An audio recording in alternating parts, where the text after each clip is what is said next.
Bonjour à tout le monde et bienvenue pour cette pleine lune du 5 février qui va se passer dans le signe du Lion. La lune va être en Lion et le soleil est en Verseau. Alors, à l'opposé, tous les deux dans ce zodiaque. Et ça va avoir une petite incidence et je vais vous expliquer tout cela par la suite. Alors, ce qui se passe, c'est que c'est une demi-opposition, une opposition au niveau du zodiaque, une demi-opposition par rapport à cette pleine lune. La lune, c'est les ressentis conscients. L'inconscient, remonter les choses aussi. Et de l'autre côté, on a le soleil, l'éclaircissement, l'énergie à mettre en demeure et surtout vraiment la force d'avancer, la confiance dans ce signe du Verseau. On a une demi-opposition, pas par rapport à ça, mais par rapport à Uranus qui se retrouve dans le Taureau. Et comme il y a une demi-opposition avec Uranus dans le Taureau, vous allez voir, Saturne est encore dans le Verseau. C'est là que va résider certaines petites choses.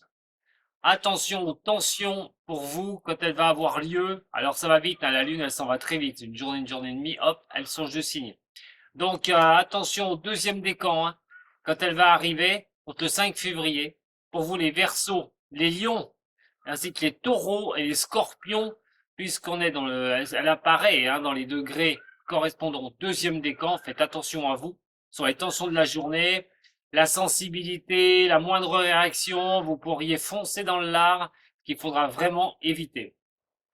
Alors, pour d'autres, ce serait vraiment de clarifier les choses une bonne fois pour toutes, d'éclaircir des choses qui ne vont pas. Vous pourriez en profiter grâce à cette pleine lune. Et donc les béliers, les gémeaux, autre mesure, balance et sagittaire, vous pourriez éclairer certaines situations ou des situations qui vont s'éclairer tout bonnement devant vous. Vous devez gérer les choses et pas les laisser en stagnation à ce moment-là. On va avoir Mercure. Mercure qui est en Capricorne. Alors, attention parce que Mercure va changer de signe directement dans pas très longtemps. Et dans le mois d'ailleurs, pour aller rejoindre le signe des Verseaux. Pour l'instant, Mercure est en Capricorne. Dimanche, il va atteindre le troisième décan du signe. Mercure avance petit à petit avant de quitter pour aller donc dans ce signe du Verseau. Mais il va rejoindre Pluton dimanche. Alors, dimanche, on va parler d'une conjonction Mercure-Pluton. La communication doit être ciblée, vraiment, objective, mais comme on est sur un Pluton où invoque la destruction et la régénération, peut-être une communication pour repartir, une communication pour redonner un élan. Mais attention cette conjonction, parce que Mercure-Pluton affirme toujours des choses un peu difficiles. Pluton, c'est une énergie qui est pesante. Mercure, dans le Capricorne, montre tout bonnement la direction.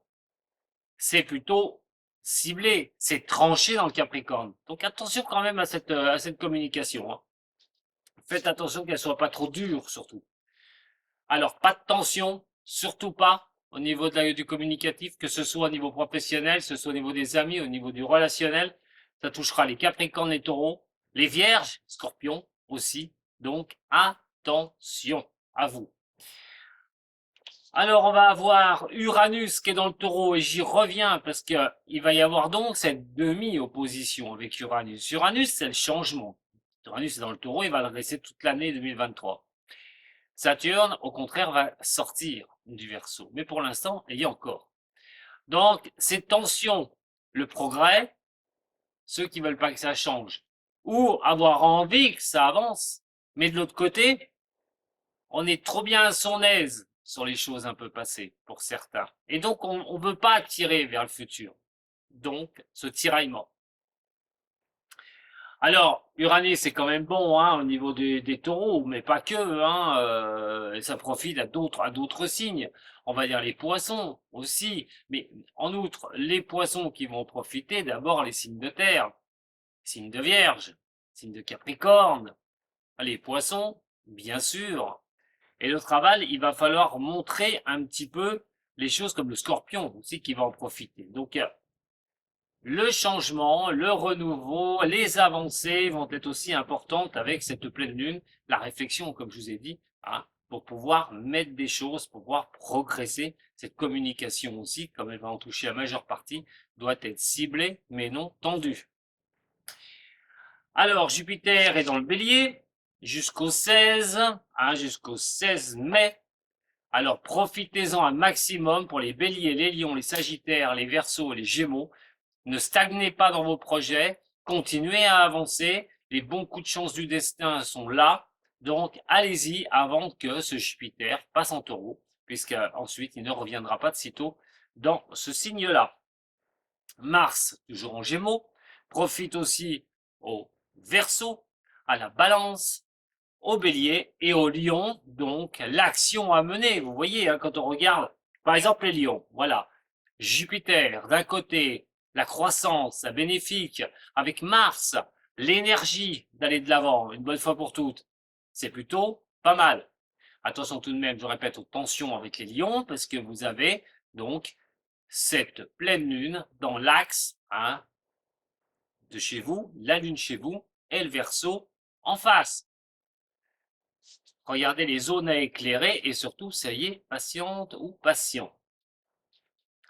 Vénus en poisson avec Neptune, belle coloration de ces deux-là, l'imagination, les ressentis, ce sixième sens, dans le charme, la douceur, on a envie d'arrondir les angles, on se laisse un peu emporter par des choses sympathiques.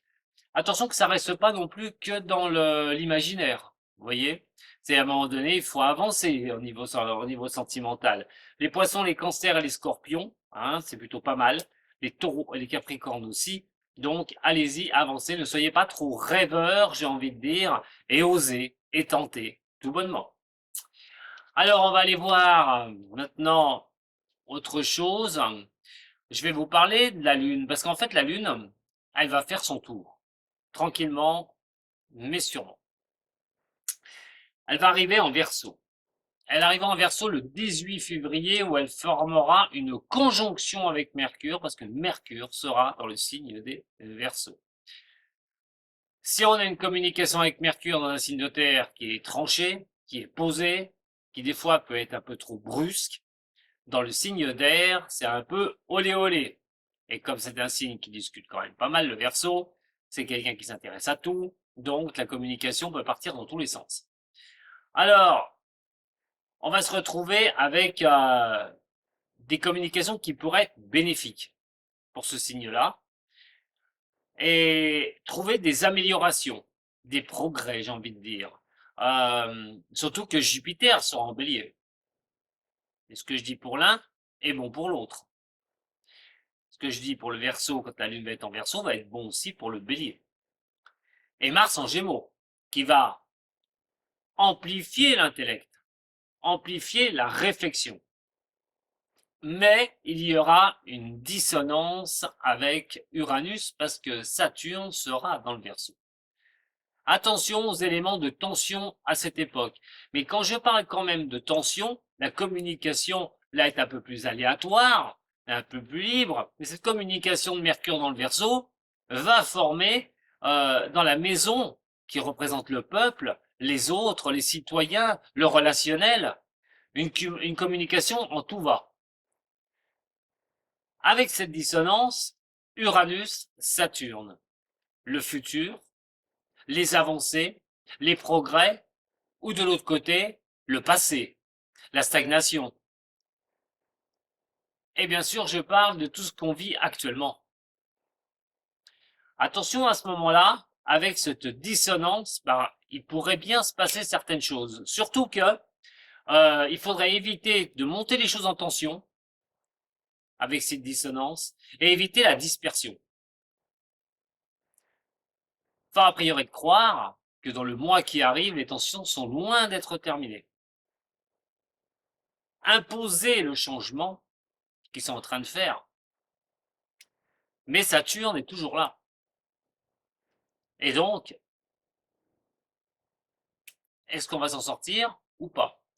En tout cas, ce sera à vous de voir. Je vous remercie beaucoup de m'avoir suivi sur cette pleine lune en Lion qui montre quand même des tensions encore à venir, que ce soit pour certains de vos signes, mais aussi au niveau de la France et au niveau international.